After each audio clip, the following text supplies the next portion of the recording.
Bien, gracias. Hola. ¿Se me oye? ¿Vale? Bueno, Egunon, buenos días, como decimos ahí, en la tierra de la que venimos. Bueno, lo primero, muy agradecido y un placer sobre todo ver el éxito de convocatoria gracias al excelente trabajo de Sustenta Innova y agradecer también mucho el apoyo a Corfo, Sernatur y a la delegación vasca que también nos acompaña hoy. Entonces, mi idea, lo que se nos trasladó era, como decir, Rancagua y O'Higgins como región es una región emergente en turismo en Chile. Vamos a traer un ejemplo internacional, que es el de Bilbao, y también hablaremos de la región País Vasco, ¿no?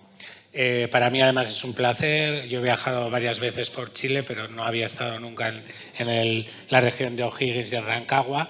Entonces, y además eso, sabemos la conexión tan fuerte que hay histórica entre el País Vasco, los vascos y Chile, con lo cual vamos a intentar poner un pequeño granito de arena. Y mi presentación, diríamos, vamos a hablar de ese modelo de turismo que hemos dicho, pero en Bilbao, lo ha mencionado antes brevemente Nagore, tenemos que entender también la transformación urbana, con lo cual diríamos que vamos a tener tres partes. Urbanismo primero, turismo después, estrategia económica de la ciudad, mejor dicho, dirigida al turismo, y finalmente vamos a hablar de la gastronomía. Iré bastante rápido, hay muchas fotos, pero para que sea lo más visual posible, ¿no? Me gusta empezar con esta slide. Esto es una publicación de una revista india de Smart Cities que nos pidió, y el título lo pusieron ellos, no se lo dimos nosotros, el triunfo de la imaginación, ¿no? Para quien no sepa dónde estamos, Bilbao está ahí, en ese córner atlántico de la península ibérica, muy cerquita, en el Golfo de Vizcaya, muy cerquita de lo que es la frontera con Francia. Y vamos a hacer una pequeña historia. Esto lo pasaré rápido, pero para entender la ciudad cómo ha evolucionado. Bilbao siempre ha sido puerto, porque la ría, como nos gusta llamar a nosotros, era navegable precisamente hasta donde estaba la ciudad vieja, que es donde nace la ciudad, ¿no? Entonces, esa historia portuaria y comercial se mantiene durante siglos, hasta que a mediados del siglo XIX llega la revolución industrial. Bilbao y sus alrededores tienen unas minas de hierro, además de mucha calidad, que ya se venían explotando de manera más pequeña, pero cuando llega la revolución industrial, compañías británicas llegan en masa porque necesitaban hierro para su producción, y los empresarios locales de Bilbao pensaron: ¿por qué solo vamos a vender mineral? Vamos a generar industria. Con lo cual se empieza a generar toda una industria pesada, metalúrgica, astilleros, incluso luego evolucionando a químicas, petroquímicas, con lo cual todo el frente fluvial completamente se llena de industria, y todo era por y para la industria, ¿no? Entonces, lo que existe es un superdesarrollo urbano. ¿Qué sucede? Este modelo dura más o menos un siglo, pero colapsa a partir de la crisis que conocerán del petróleo del 73, con lo cual la herencia que se queda en la ciudad es esta. Es obsolescencia, es polución, evidentemente una actividad intensiva industrial. Nadie había pensado en un plan B, ¿no? Y además desempleo y crisis. Claro, hay una crisis social porque las industrias cierran y la gente se queda sin empleo, ¿no? Y urbanísticamente hablando, como decía, como se había hecho todo por y para la industria, pues nadie había pensado en la trama urbana realmente, y ni siquiera con puentes. Todo estaba hecho para que los barcos circulasen por la ría, ¿no? Y por si esto era poco, en 1983 suceden las peores inundaciones del siglo, que arrasan especialmente, como pueden ver ahí, la parte vieja de la ciudad. Con lo cual solemos decir que ese es el momento en el que la ciudad llega toca fondo, ¿no? Y con una crisis, como es, global, porque toca todo: lo urbano, lo medioambiental, lo económico y lo social, ¿no? Pero a veces suele pasar, yo creo que todos, hasta que no tocamos fondo, no reaccionamos, ¿no? Siempre pensamos esa zona de confort, que bueno, no está tan mal, o nos comparamos con otro, y aquí no quedó otro remedio. Y lo que en ese momento eran un montón de suelos portuarios, industriales, contaminados, pues que no tenían valor, pero alguien piensa, bueno, vamos a repensar porque son terrenos en el frente fluvial que nos pueden generar nuevas oportunidades, ¿no? Entonces, es en ese momento, bueno, aquí tenemos una imagen de cómo estaba una vez que se derruyen las ruinas industriales, o aquí esta grúa, que era parte, sigue estando, esta se ha recuperado como patrimonio, luego lo veremos, como prueba de los astilleros, ¿no? Que estaban todo en el centro de la ciudad. Entonces, lo que se empieza a trabajar, como siempre lo ha mencionado también, es una estrategia.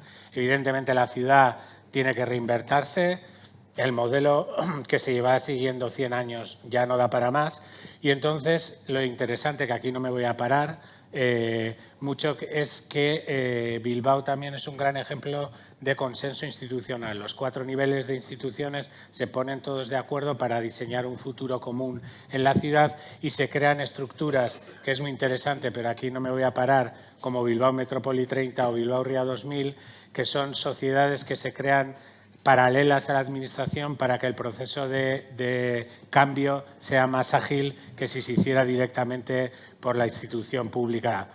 Y esto da pie o genera lo que es una historia de éxito. El efecto Bilbao, pueden ustedes ver posiblemente mucha literatura en Internet, ¿no? Y entonces se hace una transformación completa de la ciudad. Y podemos decir que son 4 ejes principales. Nosotros nos vamos a detener hoy solo en 3, porque tenemos muchas otras cosas que hablar, y especialmente nos iremos parando en lo que tiene que ver más con la estrategia que luego llega posterior, que es la del turismo, ¿no? Entonces, lo primero es la conectividad. Sabemos que es fundamental. Si queremos que alguien llegue a nuestra ciudad, se lo tenemos que poner fácil. Entonces, aquí hay una serie de inversiones muy importantes. El puerto industrial se saca del centro de la ciudad y se lleva a la desembocadura, en principio con una actividad puramente industrial, pero después veremos que tiene su parte turística que la veremos después. El aeropuerto, la conectividad aérea muy importante, y aquí también empezamos a hablar de otra cosa que en Bilbao fue una de las apuestas, que es el diseño. Toda infraestructura que llega nueva se apuesta por el diseño, en este caso Santiago Calatrava es el arquitecto. Y como hito, esto es nuevo, se lleva trabajando como destino. Además, Bilbao y Rancagua lo podríamos comparar en que somos una ciudad mediana. La gente igual piensa con todo Bilbao, no, la ciudad son 345.000 habitantes, la zona metropolitana 900.000, es decir, no somos una gran capital. Y se lleva trabajando mucho tiempo para mejorar las conectividades, y esto es del 1 de junio, estreno de la línea directa Bilbao-New York, que es la primera vez que hay un vuelo intercontinental, directo sin escalas, ¿no?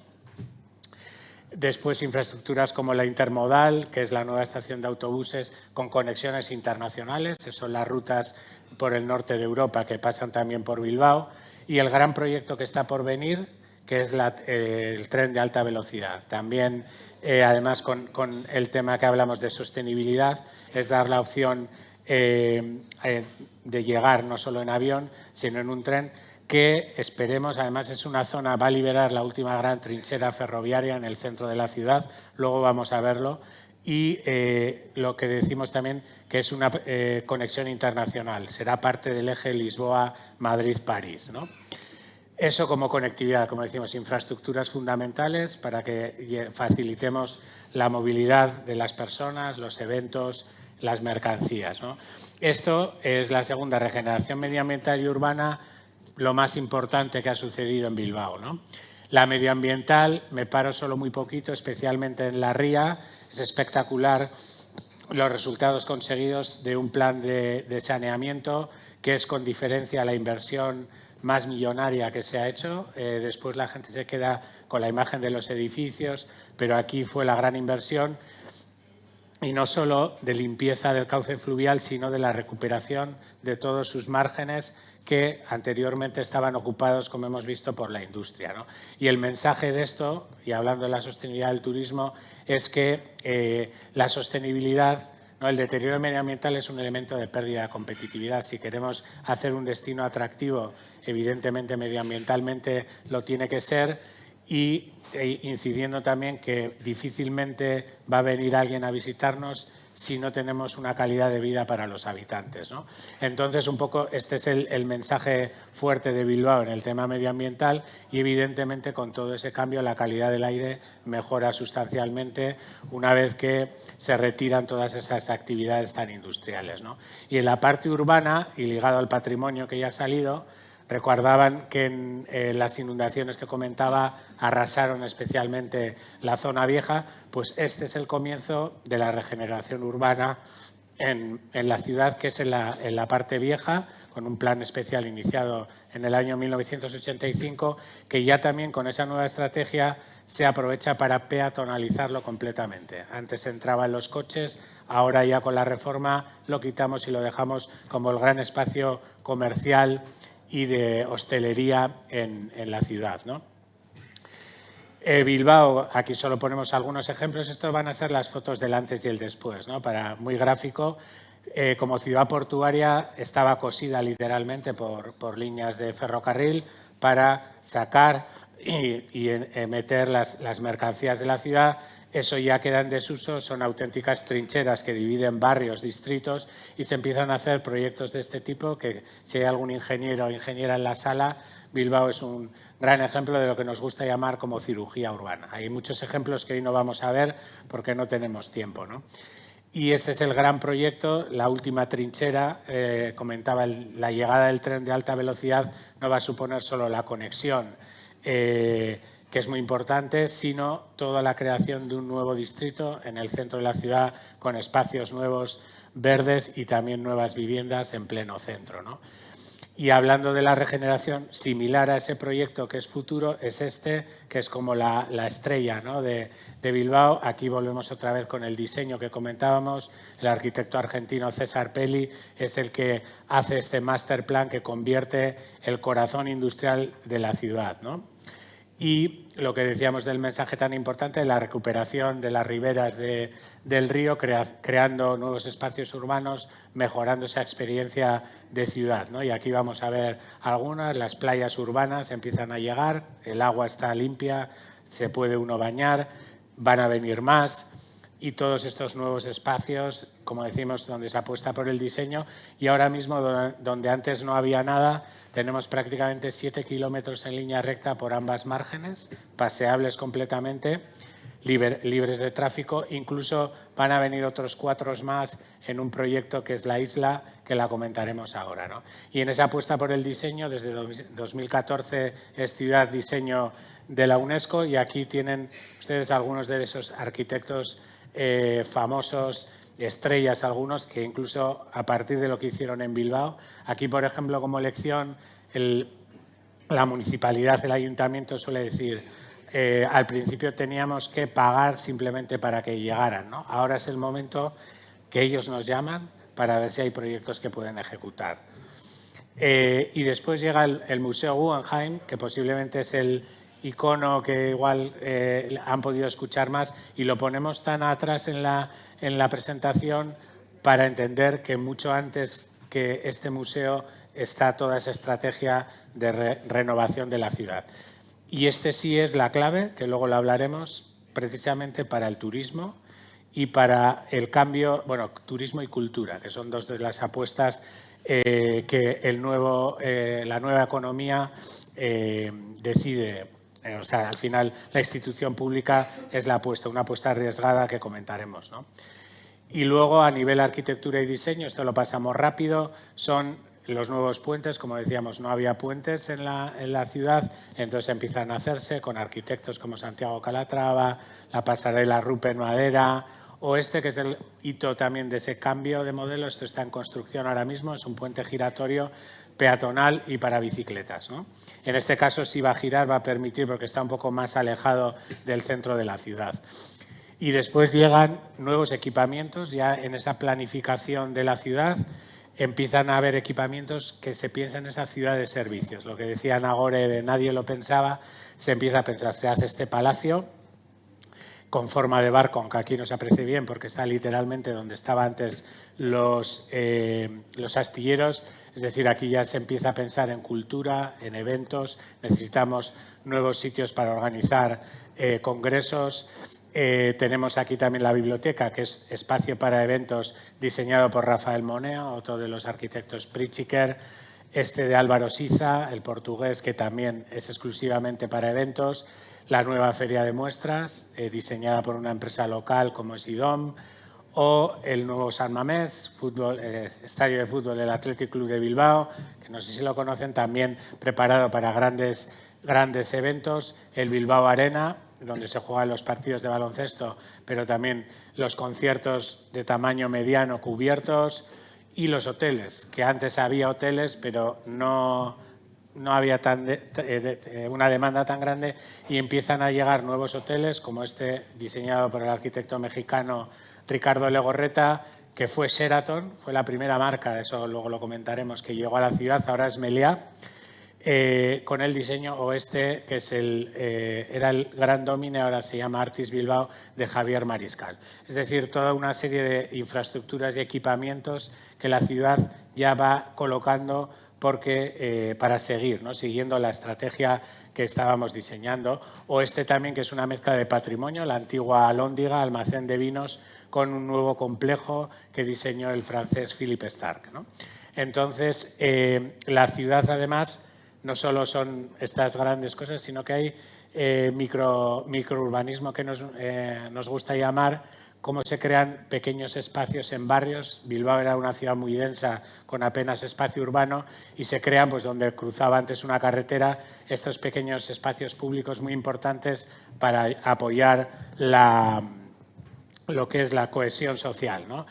Y después también una apuesta muy importante en la ciudad, y vemos aquí el diseño también, son ascensores, elementos mecánicos, por el desnivel que existe en la ciudad, y hay hasta 83, y como ven, el componente de diseño. Y esta es la isla que comentaba, ahora dos grandes proyectos que están en ejecución.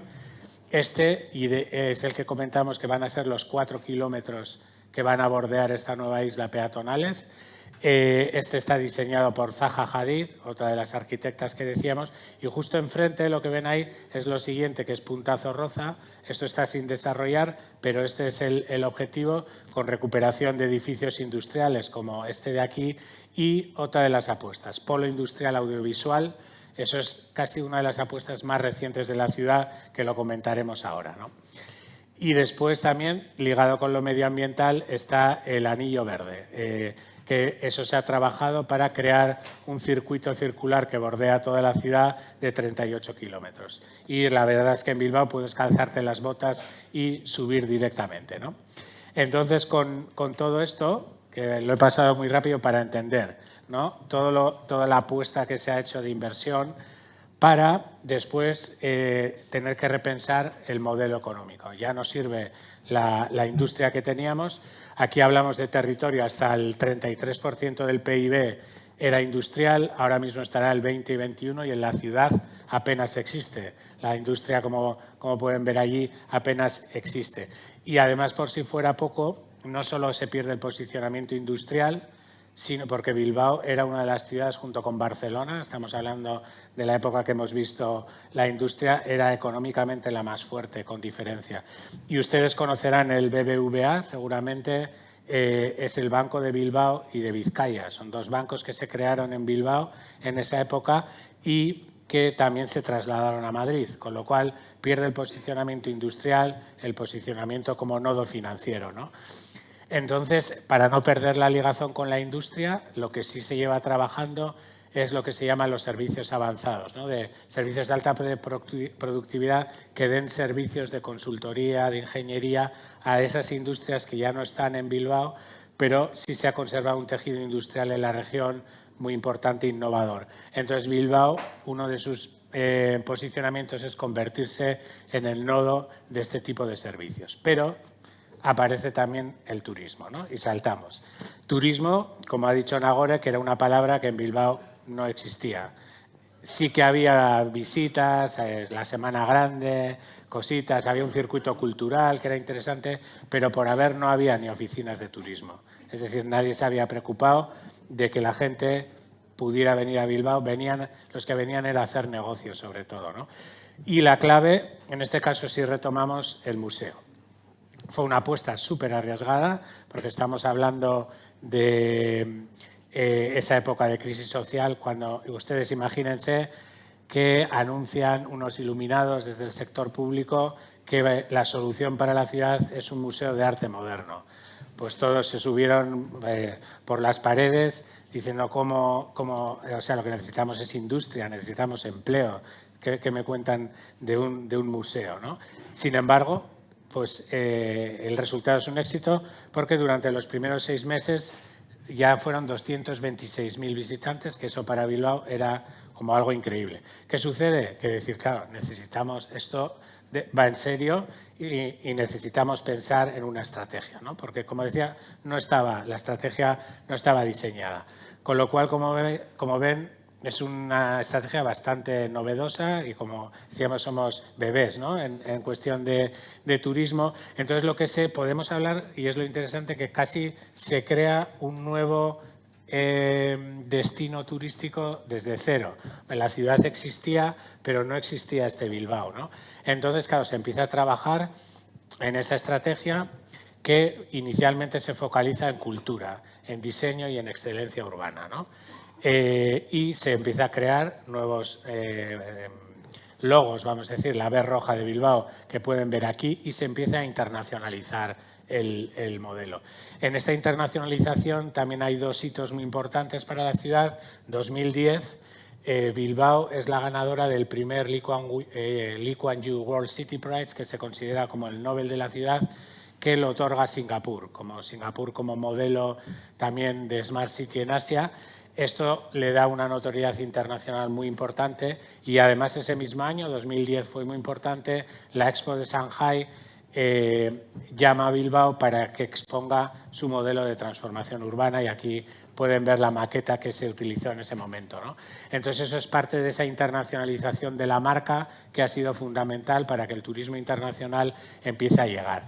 Con lo cual, ya en la propia estrategia de turismo lo que se empieza a pensar es en qué vamos a vender, ¿no? Y están los city breaks, esas escapadas urbanas, en las que Bilbao se pone a competir con el resto de ciudades que sí están muy consolidadas, ¿no? Se crea el Bilbao Convention Bureau, que es quien se encarga de... eso era otra de las apuestas, ya hemos visto los equipamientos del Palacio de Congresos, que es traer eventos a la ciudad, congresos, incentivos, ¿no? Y lo que decíamos de las oficinas, no había oficinas, con lo cual tenemos que empezar a abrir oficinas de turismo, ¿no?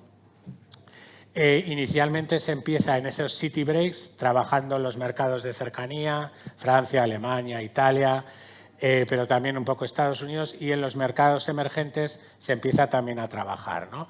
Y los nichos, antes hemos mencionado, pero aquí empiezan a concretarse más en arquitectura y en diseño. Ahí hay un circuito muy interesante para quien les gusta esto, y empezamos ya a hablar de gastronomía también y cultura. En el trabajo de atracción de gestión de eventos, aquí se ha sido muy activo, participando en cientos de eventos, saliendo, ¿no? Es decir, aquí no se ha esperado a que ya vengan, sino hemos tenido que salir a vender el destino, y el turismo de congresos ahora mismo es una de las patas importantes, y sobre todo para desestacionalizar el turismo, porque al final los eventos suceden a lo largo del año, ¿no? Entonces aquí ha habido una inversión muy importante para conseguir ser un destino atractivo, y después Bilbao arrastra otras marcas, se crea la de Bilbao Vizcaya Bibasc y se une con Euskadi Basque Country, que están aquí para precisamente, somos un territorio pequeño, ¿no? Para, con la fuerza conjunta, atraer eventos de mayor tamaño a la ciudad, que quizás con solo el apoyo de la ciudad es más complejo, ¿no? Y Bilbao, que también se convierte en ese centro del Basque World, y ese Bilbao Next, que es la conexión atlántica, ¿no? Que siempre históricamente la ha tenido con Inglaterra, las líneas de comercio con Flandes, con Francia, siempre han estado, pero ahora se empieza a trabajar también en el flujo de visitantes turísticos, ¿no? E incluso, como aquí tenemos enoturismo, creo que Chile, alguien me dirá, no estoy seguro cuál es la Great Wine Capital, pero Bilbao es una de las Great Wine Capitals como representante de La Rioja, que lo veremos después. Y aquí está lo que mencionábamos antes, una cosa que antes no existía, ha habido una apuesta clara para atraer a la ciudad películas, anuncios, grabaciones, y esto al final es una tarjeta de presentación muy interesante. Se lleva trabajando y, como hemos dicho, en ese futuro desarrollo va a haber un polo audiovisual para que precisamente estas producciones tengan todo en la ciudad, todo lo que necesitan, ¿no? Y en el último año han sido 168 producciones en la ciudad, ¿no? Y en la evolución del turismo, pues partimos, como ven, no había ni datos, con lo cual el primer dato es desde el 97, o sea, cuando se abre el Guggenheim se empieza a contar. Hasta ese momento nadie contaba. Y hoy de ese primigenio pues estamos por primera vez el año 2023 se superó el 1 millón de visitas en la ciudad, que supone ya un 8% del PIB, y ese es a nivel turismo de Euskadi, que también sigue creciendo como región y supone ahora mismo el 6,6%, ¿no? Entonces es ya una apuesta, ya es una industria, ¿no? Ya se empieza a hablar, antes se hablaba o se sigue hablando en Euskadi de la industria más de máquina-herramienta, pero ahora el turismo es una industria más modesta, pero ya está considerada como industria. Y Nagore lo ha mencionado antes, por eso decía lo del puerto, lo había puesto, pues también una cosa que nadie pensaba es que podría llegar a Bilbao algún crucero. Entonces, sí existía históricamente, por la relación que hemos dicho con Inglaterra, esas conexiones con en este caso, la Opera Brittany Ferries, tanto en Inglaterra como Irlanda, pero cruceros nunca habían parado. Y el año pasado fueron ya 81 e incluso alguno ya hace base en Bilbao, es decir, punto de salida. Y otra infraestructura que no estaba inicialmente planteada es la nueva terminal portuaria. Es decir, ya esto empieza a crecer, tenemos que hacer algo bueno, que lo ha hecho un estudio que pertenece a nuestra organización, a Juriaguerra 3, ¿no?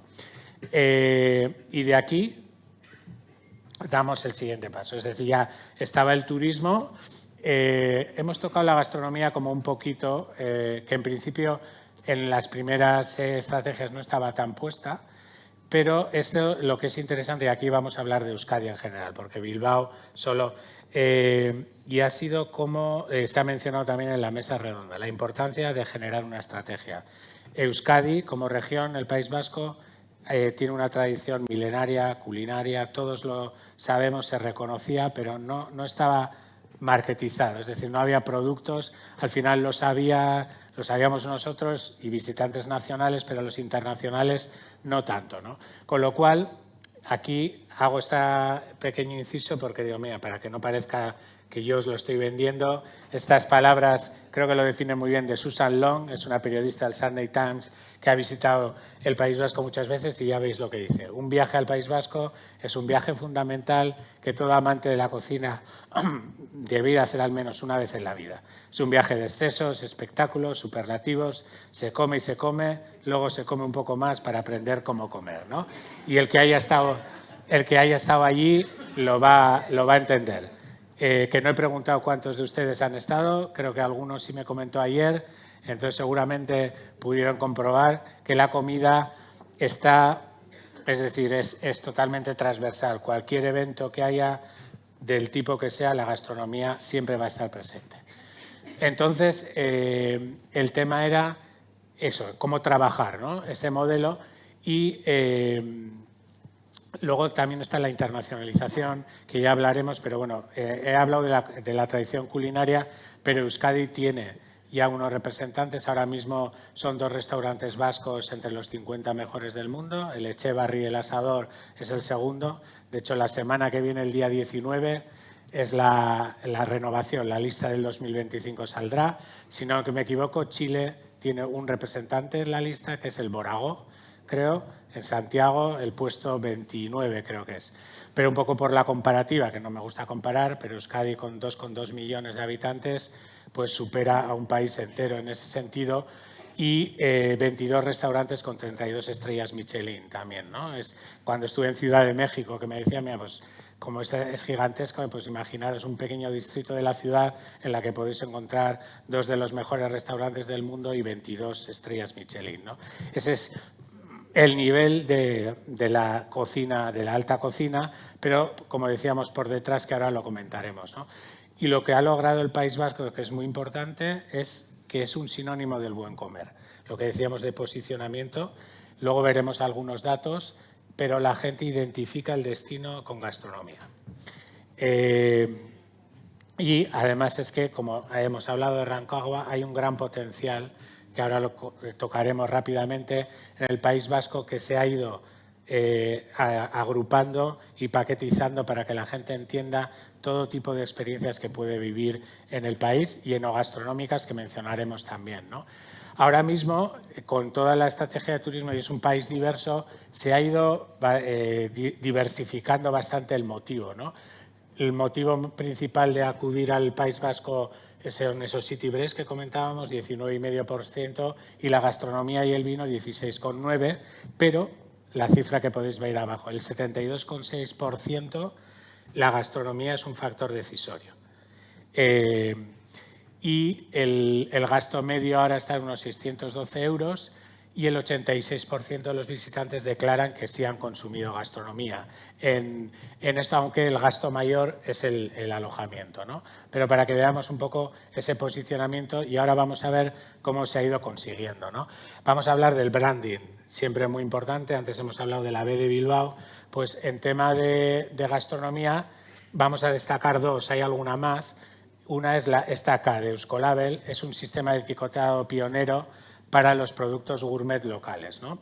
Y Euskadi Gastronómica es el primer producto turístico, lo que decíamos, que agrupa en una marca todas las experiencias gastronómicas que tiene el país para su puesta en valor. Y también un tema muy importante es la formación. Como decíamos, Bilbao, o sea, el País Vasco gastronómicamente es muy fuerte, pero no había una escuela de referencia y es el primer lugar, esto sucede en San Sebastián, que la gastronomía se eleva a un grado universitario. Por eso se habla de ciencias gastronómicas y en este proyecto participó algunos chefs tan famosos como Ferran Adrià y los vascos Arzac, Berasategui y compañía. Y hoy en día es un centro de éxito que está atrayendo a multitud de estudiantes internacionales a la ciudad, ¿no? Y después está la parte de eventos, organizar eventos de impacto en gastronomía también. San Sebastián Gastronómica es un congreso que ya lleva muchos años y es uno de los más importantes en San Sebastián. Y, por ejemplo, este que hemos mencionado, los World 50 Best, sucedieron en Bilbao en 2018 y esa fue una apuesta importante porque incluso posicionó internacional, ya había restaurantes, pero todavía ayudó a posicionar mucho más internacionalmente hablando al País Vasco, ¿no? Lo cual hoy es el día pues, que hay gente que viene con su jet privado exclusivamente a comer en alguno de estos restaurantes, ¿no? Entonces, ¿cuál es el reto cuando se inicia a nivel gastronómico? Pues es convertir al País Vasco en un destino enogastronómico de primer nivel internacional, ¿no? Y claro, para ello lo que decíamos, necesitamos crear producto, están todas esas experiencias pero diseminadas, ¿no? Entonces, de lo que se trata es, vamos a generar una estrategia. Con lo cual se empieza a desarrollar un producto turístico enogastronómico teniendo en cuenta toda esa cultura que es, como decimos, milenaria. Y entonces, bueno, aquí vemos algunas imágenes, ¿no?, que ahora iremos viendo. Nosotros tenemos la ventaja, y eso es verdad, todo te lo reconoce el producto. Tenemos una tierra muy fértil, materias primas muy buenas. El mar y, como solemos poner, ¿no?, el mar y la tierra han sido generosos con nosotros en ese sentido. Del mar, el mar Cantábrico que tenemos, pues hay un excelente pescado y de ahí también ha surgido una industria pesquera que aquí en Chile la conocen ustedes también bien, en el País Vasco en un menor porque tenemos un territorio pequeño, pero también hay una industria pesquera muy buena, de muy buena calidad. La tierra, lo que nos trae del baserri, como le llamamos, de nuestro caserío, los mejores productos certificados con esa K que mencionábamos. Y es acá, nos paramos un momento en ASI, que es la agencia pública de la promoción de la competitividad del sector agroalimentario. Pues esto se crea en 1989, es pionera en el país y sobre todo dos objetivos. Uno es dar valor, ¿no?, al producto local, producto kilómetro cero de calidad y, muy importante, ayudar a esos pequeños productores que lo tienen difícil para competir con las grandes corporaciones, al final ese sello permite dar una distinción que el consumidor es capaz de distinguir claramente en un supermercado o en una tienda, ¿no? Entonces, bueno, con todo esto, al final, que es un placer, esa cocina de estrellas, aquí vemos algunos de esos triestrellados de San Sebastián y de Enecohacha, cerca de Bilbao, esa cocina de autor, ¿no?, creativa y de vanguardia, pero la tradicional. Y aquí vamos a empezar a ver rápido alguna de esas experiencias que todos los conocíamos, pero hasta ahora, como decíamos, no estaban bien vendidas, ¿no? Y son los restaurantes tradicionales de parrilla, como podemos ver, sidrerías, que las veremos ahora, bodegas, todo un ecosistema muy interesante y, sobre todo, por lo que ahora prácticamente el 100% de los turistas identifica, es esta cocina en miniatura, que es una característica, pues no voy a decir única, pero casi única de Euskadi, que es bastante más reciente que todo lo anterior, pero sin embargo ahora se ha convertido en un icono, ¿no? Entonces la tradición de ir de bar en bar comiendo esos pinchos o simplemente en un bar, y ese es arte, ¿no? Realmente es la cocina hecha arte en miniatura y es una manera distinta de apreciar la gastronomía, pero es cultura. Cuando ustedes vayan al País Vasco es un tema que lo van a hacer, sí o sí, porque está totalmente arraigado en nuestra cultura, ¿no? O otra de las características, que son los chocos o sociedades gastronómicas, clubes privados que son los guardianes de las recetas clásicas, ¿no? La gente se junta en estos sitios para cocinar, en vez de ir a un restaurante, que también vamos. Entonces es otra de las características, ¿no? Después, también muy interesante con el patrimonio rústico, es auténticos caseríos de siglos pasados, que son increíble entrar a ellos, convertidos en restaurantes guardianes de esa cocina tradicional, ¿no? Son todos estos elementos que estamos comentando que hacen que el destino sea muy particular, único, con una diferenciación clara, ¿no? Y está también el enoturismo, que decíamos. Nosotros tenemos dos regiones, tocamos Rioja, que seguramente les sonará más. De hecho, estaban celebrando justo ahora, comenzaron hace una semana, su 100 aniversario. Es la denominación de origen más antigua del país. Y la parte de País Vasco tiene la Rioja Alavesa, que es una de las 3 subzonas del área, que tiene unas 400 bodegas, la mayoría de ellas familiares. Pero también está, que lo ha mencionado Nagore, el Txakoli, que también esta es una historia bonita. Este es menos conocido, es un vino blanco también con siglos de historia, pero que nunca se había producido realmente de una manera profesional, vamos a decir. Era más vino que se producía en la familia, en el caserío, y aquí ha habido una apuesta muy fuerte del gobierno vasco y de las diputaciones de reforzar la marca y producir ya un vino cada vez más de calidad y generar experiencias de enoturismo, que lo bonito que tiene es que está junto al mar. Son unas uvas además autóctonas, las Hondarribia Suris. Entonces este es un proyecto también muy interesante en su ejecución. Y hemos mencionado la sidra. La sidra también, que ahora se está poniendo de moda en los últimos años en Estados Unidos, pero esta sidra también, miles de años. De hecho, se suele contar, los vascos eran muy buenos balleneros. Ahora igual no tendríamos que estar tan orgullosos, pero en su momento se habla y todo que llegaron antes que Colón a Terranova, a Ternua, en Canadá, persiguiendo a esas ballenas. Y en esos barcos lo que se bebía era sidra, porque se conservaba mejor que el agua. Entonces, ahora mismo hay todo un circuito de sidrerías absolutamente recomendables. Es una experiencia, lo que decimos, una más dentro de esa cultura gastronómica que tenemos, ¿no? Y los mercados, muy importante, el kilómetro producto cero. Es verdad que cada vez es más complicado, pero siguen estando ahí, sobre todo fines de semana, pero también entre semana. Hay mercados, Guernica, Ordizia, siguen estando, y puedes tratar con los productores directamente. Ellos producen, ellos te lo venden, ¿no? Y después también ese circuito de tiendas gourmet, pastelerías, no hemos hablado, pero también la repostería en el País Vasco es excelente, y hay una serie de nombres que son únicos en la región, ¿no? Y lo que decíamos de la cultura es que son 365 días y prácticamente cualquier día vas a encontrar que hay algo gastronómico. Da igual la excusa, sea un mercado, sea una fiesta, que seguramente vas a la calle y te vas a encontrar algo. Luego, además, esto, dentro de lo que es esa paquetización, empieza a crearse espacios tipo museos, exhibiciones sobre productos, gastronomía, esa tradición que antes no existía y se pone en valor para explicar especialmente al visitante de dónde suceden las cosas, que esto no es algo que se ha inventado, sino que son miles de años de historia. Y ya para ir terminando, nos centramos en ese producto, Euskadi Gastronómica, que era la segunda marca, que es la primera vez que se crea, ¿no?, un producto turístico relacionado con la gastronomía, que permite agrupar la cultura gastronómica vasca en una sola marca, ¿no?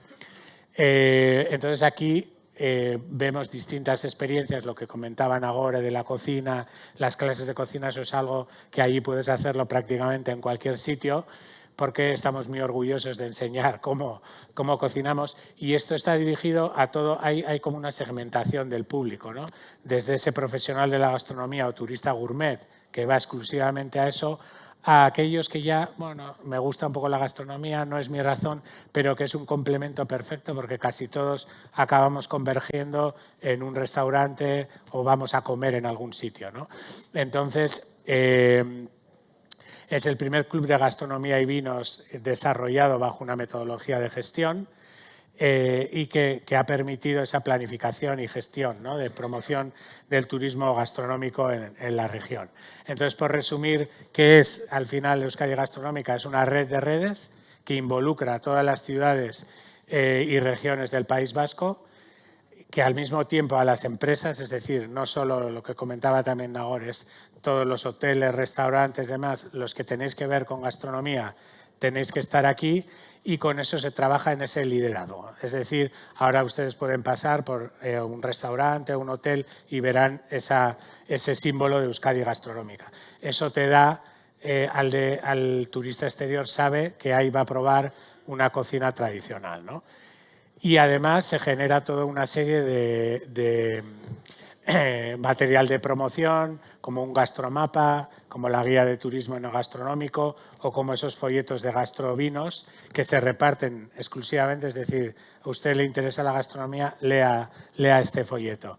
Y especialmente interesante creemos que es este gastromapa. Cuando hablaban el otro día en una reunión nos comentaron que se estaba preparando algo similar, y este es un mapa de todo el País Vasco en el que te identifica todo lo que tiene que ver con gastronomía. Aquí están, bueno, los quesos no hemos hablado, que también están, pero está la sidra, está el chacolí, está Rioja ahí abajo, están los asadores, las carnes, es decir, esto también se entrega al visitante. ¿Te interesa la gastronomía? Pues mira, en este mapita tienes todas las pistas para realizar tú el recorrido que tú quieras, ¿no? Y además también es pionero en crear un portal online para la venta de estas experiencias, ¿no? Que hasta ahora, como decíamos, si ibas a una sidrería, ibas a una, pero aquí tienes todas las experiencias conjuntas y tú las puedes ir reservando, ¿no? Y entonces, pues que he pasado rápido, creo que estoy en el tiempo, un poco las conclusiones. Bilbao, como podéis ver, yo creo que sí, que es un ejemplo de primer nivel, ¿no?, de transformación, de regeneración urbana y de esa transición económica de una ciudad industrial a una ciudad de servicios, cultura, diseño, creatividad, lo que hemos dicho, que está reconocida internacionalmente. Y aquí, como antes Solange os lo ha anunciado, estamos preparando, es un modelo visitable. Nosotros desde nuestra entidad solemos hacer con diferente tipo de personas, les guste el diseño, les guste la arquitectura, el urbanismo en general, ¿no? Y las claves del éxito, que es complicado decirlas, pero podríamos decir que han sido estas, ¿no? Un plan estratégico, eso es fundamental. Aquí se ha hablado esta mañana, ¿no, Óscar? Esa visión a largo plazo en Bilbao la hubo y, sobre todo, muy importante, que se mantuvo en el tiempo. Porque, desgraciadamente, yo me he encontrado con gobiernos que, como cambia, pues resulta que lo que ha hecho el anterior no sirve y a veces, desgraciadamente, se pierden un montón de oportunidades. Un liderazgo público muy fuerte, en este caso sí, una apuesta, he comentado lo del Museo Guggenheim, por ejemplo, que hoy en día te reconocen que no podrían hacerlo. Es decir, han cambiado los tiempos, pero eso eran otros tiempos, la ciudad estaba tan decaída que necesitábamos hacer algo, ¿no? El modelo, además, que se ha aplicado muy innovador, era la primera vez que se hacía de ese modo y creando las estructuras que se crearon, y luego lo que decimos, una inversión pública sostenida en el tiempo, y nos gusta decir eso de grandes proyectos, 25 proyectos en 25 años, aunque han sido muchos más, ¿no? Y entonces, de alguna manera, yo aquí me atrevo para terminar la ponencia un poco pensando en Rancagua y pensando en la experiencia de Bilbao. Si tendríamos que hacer estas preguntas, algunas ya igual están respondidas, ¿no? Es ese posicionamiento, ¿no? Es decir, tenemos claro qué posicionamiento, hacia dónde queremos ir. Como lo hemos dicho, Bilbao y País Vasco se fue haciendo, ¿no? Se fue haciendo en diseño, se fue haciendo en arquitectura, porque eran ya puntos fuertes, estaban identificados. Ahora solo los tenemos que poner en valor y venderlo bien a la gente, ¿no?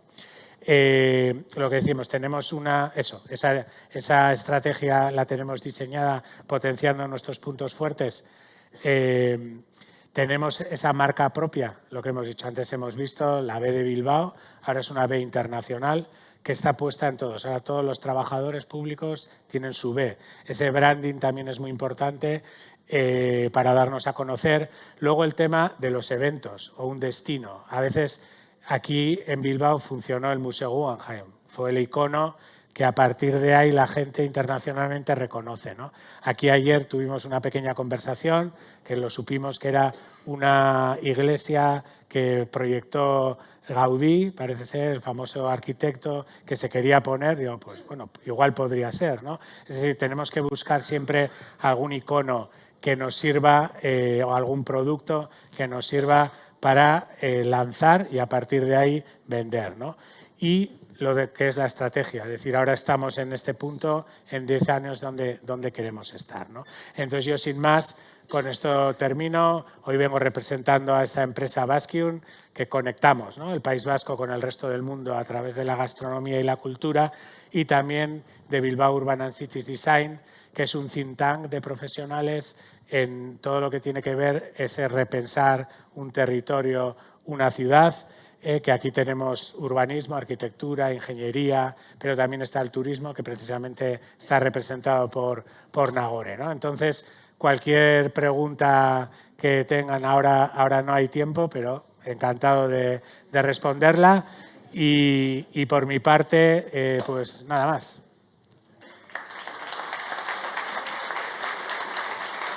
Claro.